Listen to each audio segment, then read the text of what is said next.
Good morning, church family. It is March 31st, 2020, the last day of March, and what a March it has been.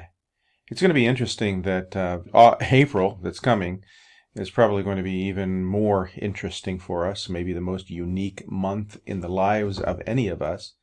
I woke up this morning thinking it was Wednesday because it's harder to keep track of days. We aren't going through our normal schedule. We aren't necessarily doing our normal things. And so it's a little bit harder to keep track of those things. I'm so glad to have you with us this morning. Just a couple of prayer requests as we begin. Continue to pray for Travis and Cheryl and Sue and the rest of the family that are still dealing with the loss of Chick, or Virgil, as some of you know him. We also continue to pray for our congregation. There have been some who've lost their jobs. There are some whose salaries have been cut back during this time, and so please pray for the congregation. Please pray for us as a church and as a Christian school. We had our second week with about half our normal income. If you can give, we would really appreciate that. Give in obedience to the Lord. That's why we do it. We don't do it out of a get-rich concept, but we do it out of faith, and it takes more faith even now. Now, I know that some people, maybe their jobs have been cut back, so they're not giving as much, or maybe some folks have lost their jobs. We understand that. That makes perfect sense. But continue to pray for our congregation and also for a Christian school as the kids, the teachers finish out the year, and all of the finances and the payroll obligations that we have toward Christian school teachers. And I'll pray that God will provide and that we will continue to act prudently as we move forward. I want to look at a particular passage of Scripture, and it's an important one for us. And so let's just take a look at the book of Luke, chapter 6. The Bible tells us that we're supposed to love our enemies. But I say unto you who hear, love your enemies, do good to those who hate you, bless those who curse you, pray for those who spitefully use you. To him who strikes you on the cheek, offer the other cheek, turn the other cheek.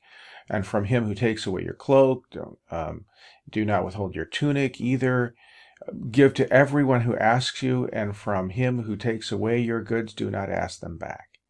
Now, it's an interesting passage as we look at this. The importance of loving our enemies. What does it mean to love our enemies? Well, in this particular passage, the idea of loving here certainly communicates our 20th century North American sense of compassion. But we tend to think of love as an emotional thing, have an emotional fondness toward your enemies, and that's not what it's talking about. It's talking about treating people with kindness, treating people lovingly, giving, meeting the needs of others, even people that we don't love, even the people that don't love us. This is a time in which we have a responsibility to try to meet the needs of others around us. This is a great time to talk to your neighbors, your friends, the people that you are co-workers with, and ask them what their needs are. Pray for them. Meet those needs if you can. Share. This is an opportunity to do that, and it's a command of Christ. And so let's remember what it means to love our enemies, to show kindness, compassion, giving to those in our lives. Now, I don't think that this is intended to be a church charity command. This is a personal command. This is for us in our earthly lives, among our neighbors. This is intended for us to make personal connections. And it is a great opportunity to share the gospel. So remember, as a basis of an opportunity for sharing the gospel, Jesus' command to love your enemies. Looking forward to seeing you prayer meeting tomorrow night. You will be emailed link information for that prayer meeting. God bless. Have a great day.